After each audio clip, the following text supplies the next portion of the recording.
time, the sons, the sons of the green sons, or sons of the green? How does that sound? The green boy. They're going to come at this time, and they're going to share their thoughts, their expressions, their feelings for their dad. At this time, as they line up, let's receive the green boy.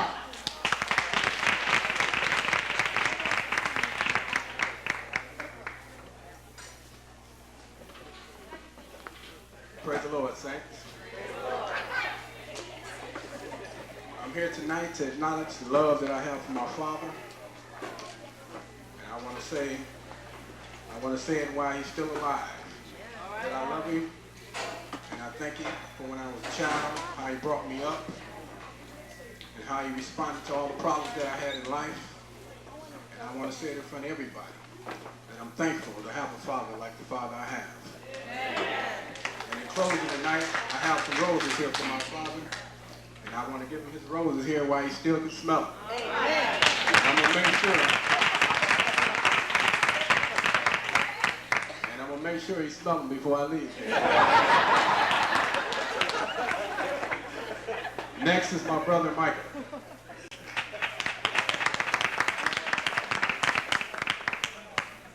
Praise the Lord, everyone.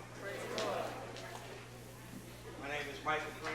I'm the seventh oldest of the Green family, and I just like to also leave kind words towards my father. My father was a very hard-working man. My father sacrificed a lot for his family, but the most important thing that I love about my father is that the patience that he had. I can remember years ago when he used to have a pickup truck, and he used to do a lot of moving for different people, and me and my brothers had to help him as well.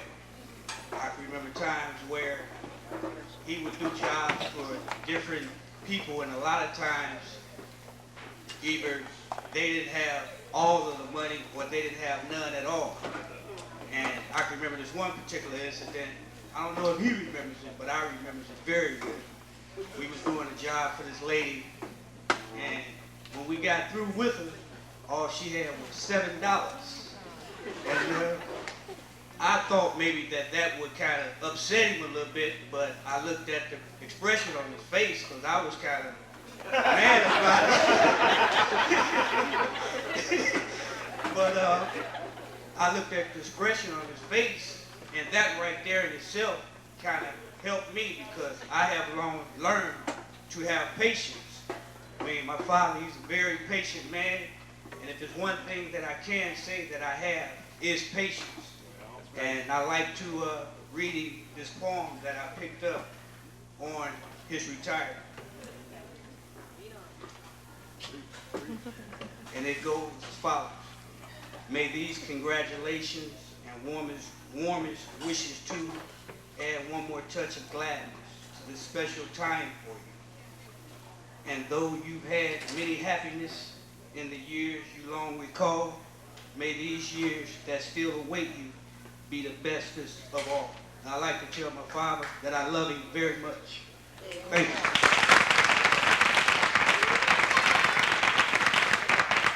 I'd like to present my brother Cal.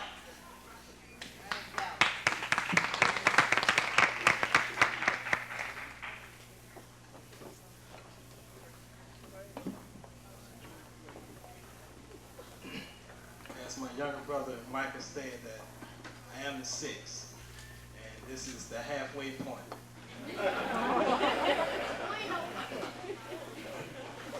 First of all, I would like to acknowledge my Lord and Savior, Jesus Christ, who is the head of my life, and who has granted me this privilege to be here this evening to honor my father, Willie Joe Green.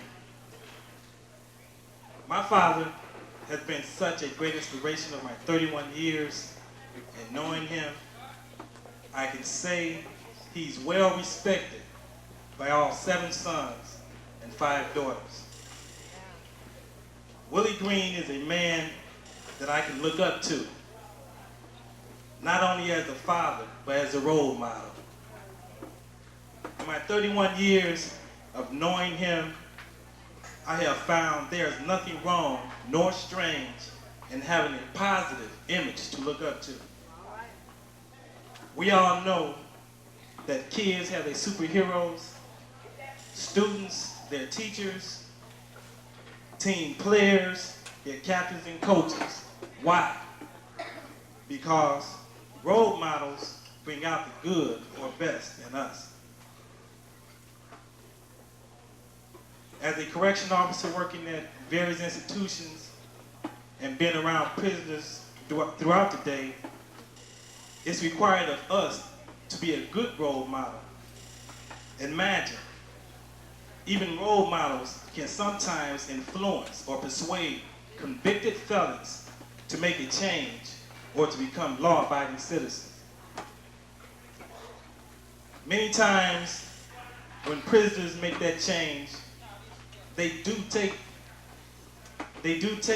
the time to write back to the Department of the Corrections, honoring those that had some impact on them while serving their term in prison. Well, tonight, this evening, I refuse to let some prisoner outdo me in honoring someone very, very special. Someone who caused a change in my life only because he provided that role model image.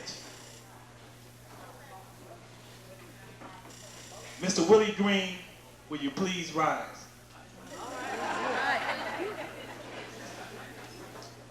Dad, tonight, I want to personally thank you for the punishments which I received when I was wrong. I want to personally say to you that I appreciate you. Not only did you talk a good talk, but you walked a good walk. Period. And I appreciate that. You've been a good father, working nearly 30 years to raise 12 children. And I want to tell you that I love you because you have been so wonderful and so caring to my mother. Deacon Willie Green, what was it all for? Don't answer, I know. You see, I could be in prison or even dead by a policeman's gun. That's right. But because you have allowed yourself to be used by God, I'm here, plus I'm saved. And I thank you for that.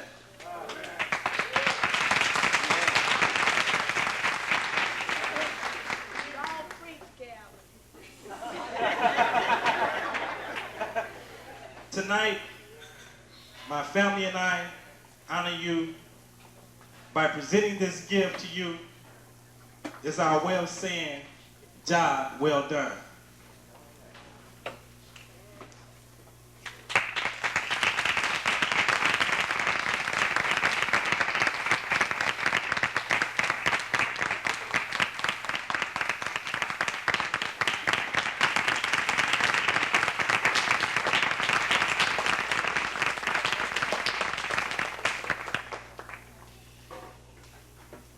Katie Green, will you please stand?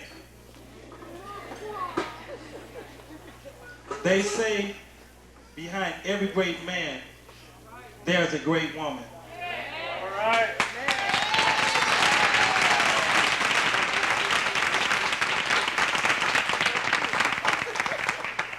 But I say, show me a good man, and I'll show you a great woman.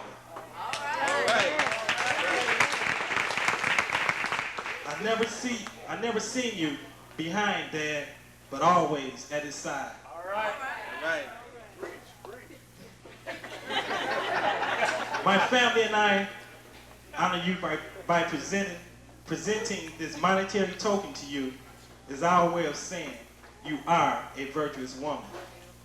Happy retirement, Dad, and may God richly bless you in your retirement years. All right.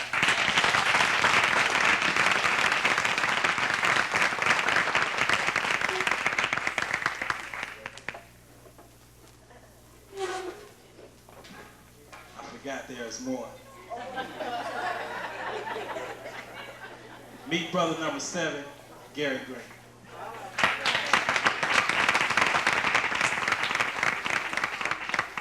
Praise the Lord, everybody.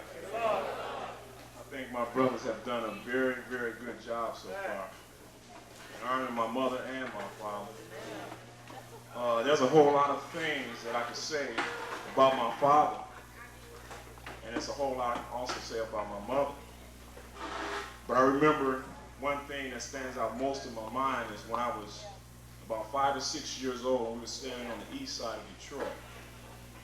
And the whole house was asleep except for my mother and me. We happened to be downstairs in the dining room sitting by one of those old gas stoves.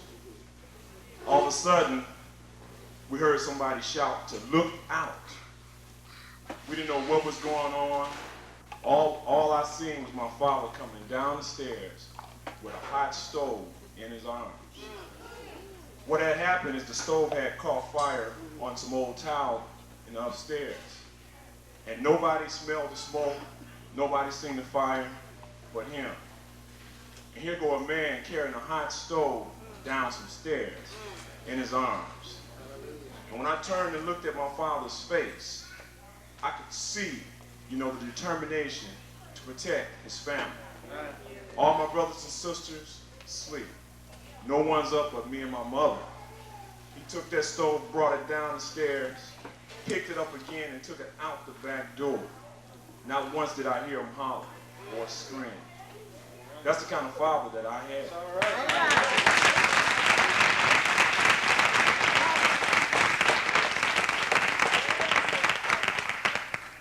There's never been a man that touched my life like my father. He may not be a very educated man in a lot of people's book, but as you can see here tonight, that he taught his children very, very well.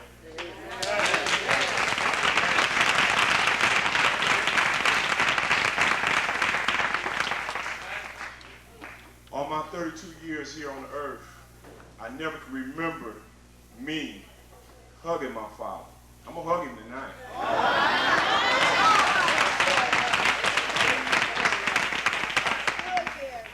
One more thing I would like to leave with you before I sit down or pass the mic to my brothers.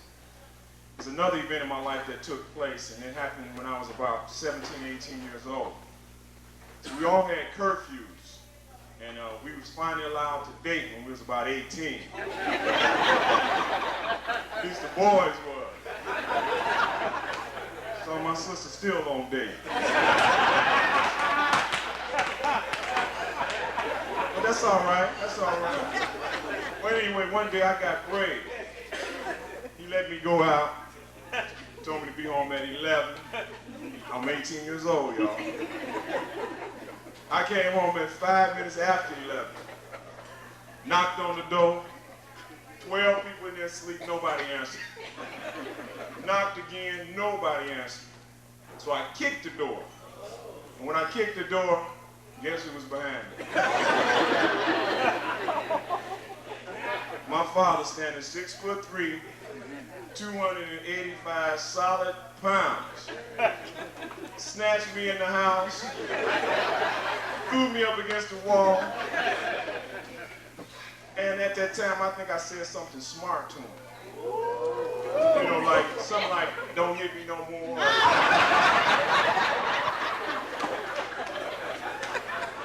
It was a mistake.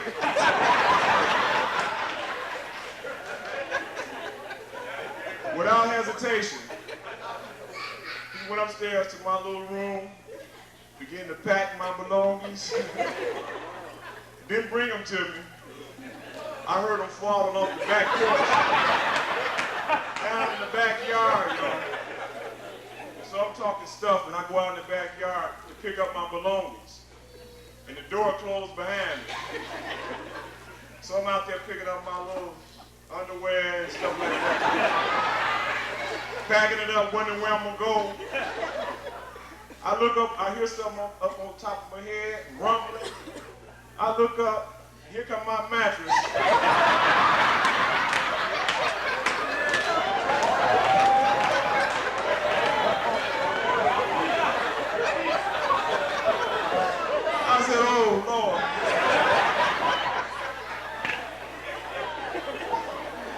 you know, I thank the Lord for that.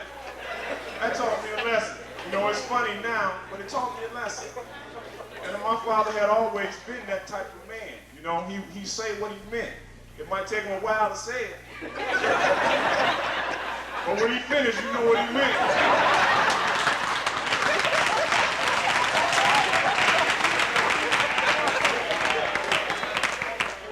You see all my brothers and sisters, they're laughing because they know what I'm saying is true.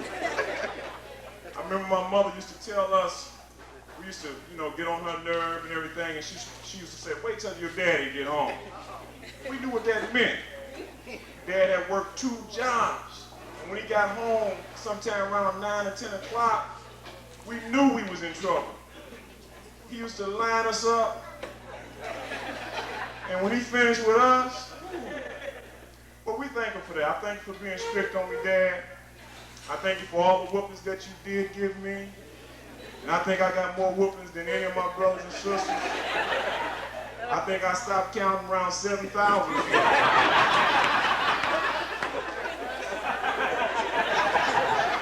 But they said 7 is the perfect number, Dad. And I love you for each and every one of them. And I don't want to leave out my mother, because she is a great lady. She's a great lady. She's a great lady. I hope you don't mind me taking up your time just a little bit tonight, but I think these 2 people deserve everything that we can give them.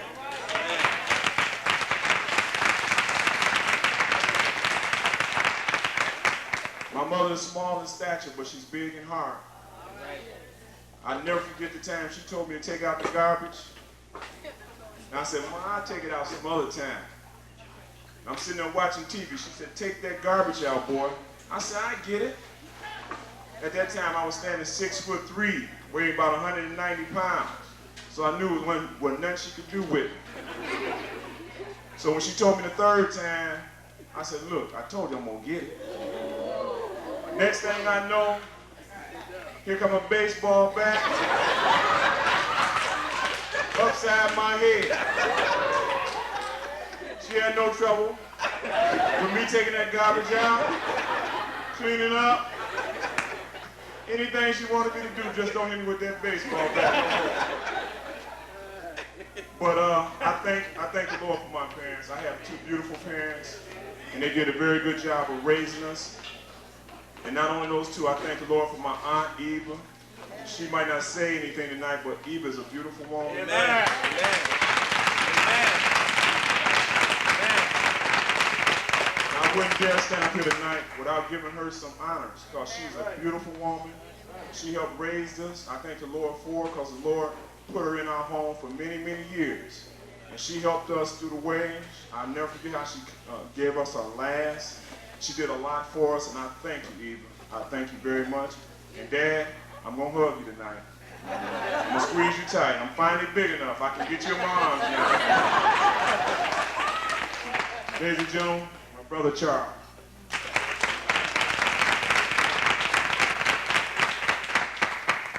Praise the Lord, everyone. I'm the 3rd oldest child and the 2nd oldest son. And I also like to thank the Lord for my mother and my father especially, because he's been a big inspiration to me also.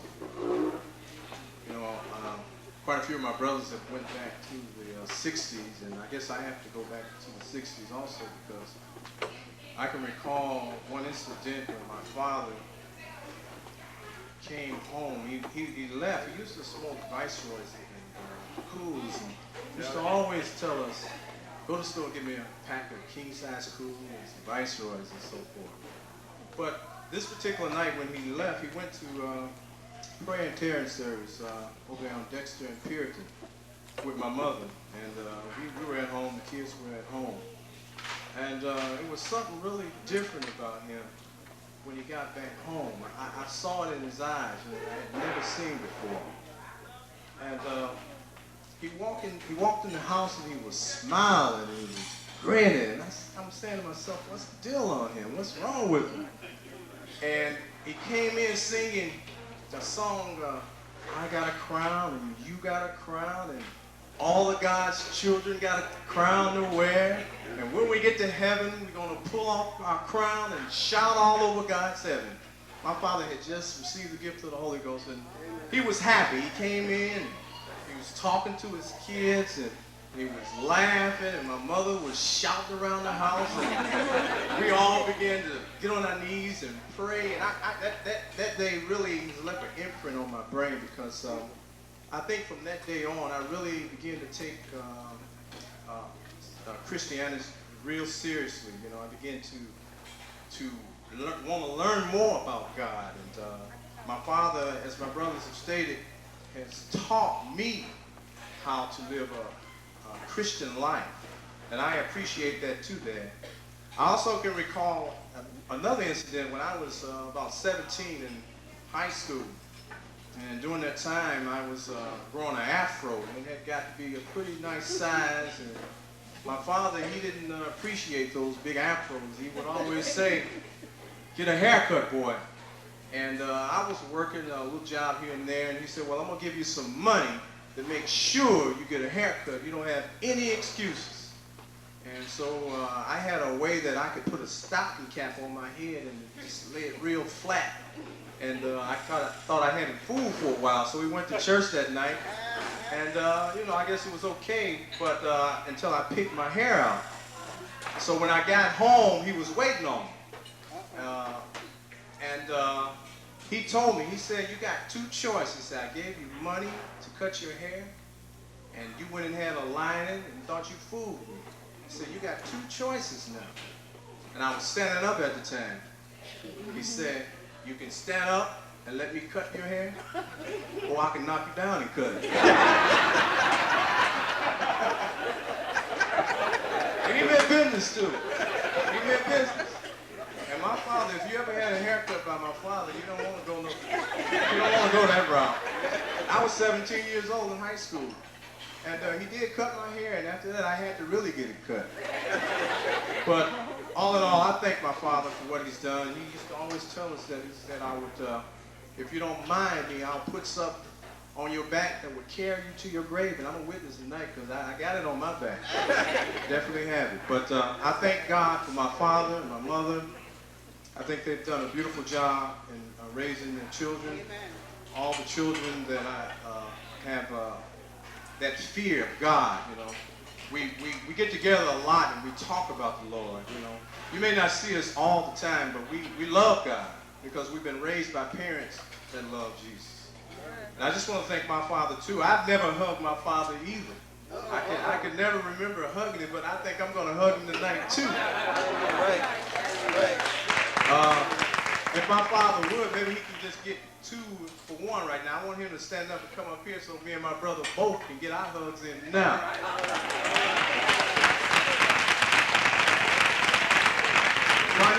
Finally, I'd like to introduce the oldest brother, Willie James Green.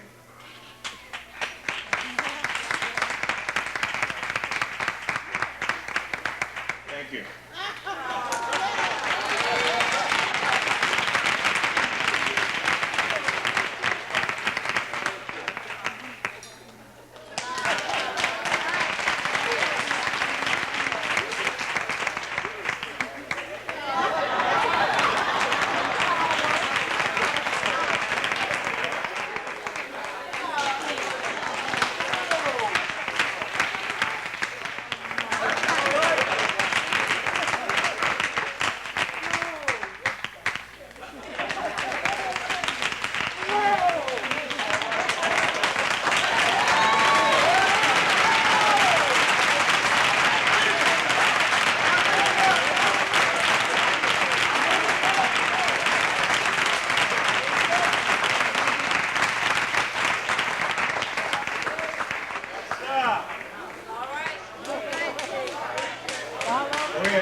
be here tonight to say something on behalf of my dad and what he has meant to me and what he has meant to my family.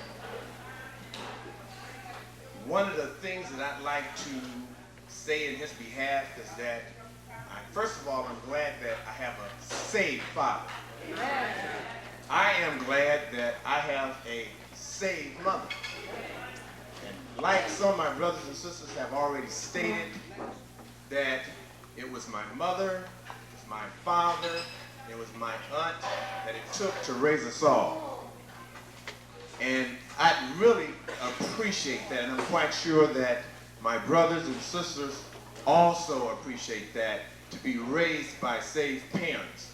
And today, the majority of us, I think it's 12 of us, and I think out of the 12, I believe 11 are saved. And that's just really something to think about.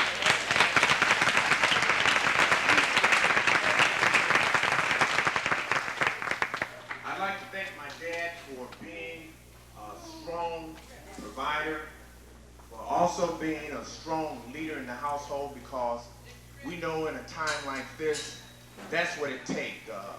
Coming up in a family with 7 boys and 5 girls, it takes strong leadership.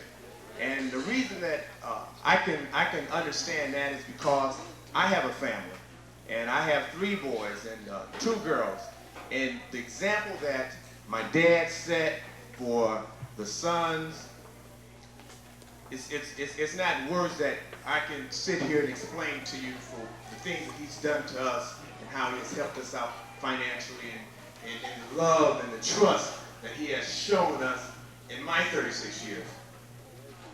And then I'd just like to say that I thank you for the support that you have given this family. I'd like to thank you for the trust that you have given this family. I'd like to thank you for the financial support that you've given this family. I'd like to also thank you for being there with my mother. I'd like to thank my mother for being there with my father. I'd like to thank my aunt for being there with both of you all, because it took the 3 of you to raise us today. And it just makes me feel good to see all my brothers and sisters that have something wonderful to say about my mother, about my father, about my aunt, because I really appreciate that, being the second oldest. So today, Dad, again, I'd like to say thank you. You mean so very much to us, and we wish you plenty of success in your retirement, and it's about time that you and Mom got out and did some traveling. Thank you.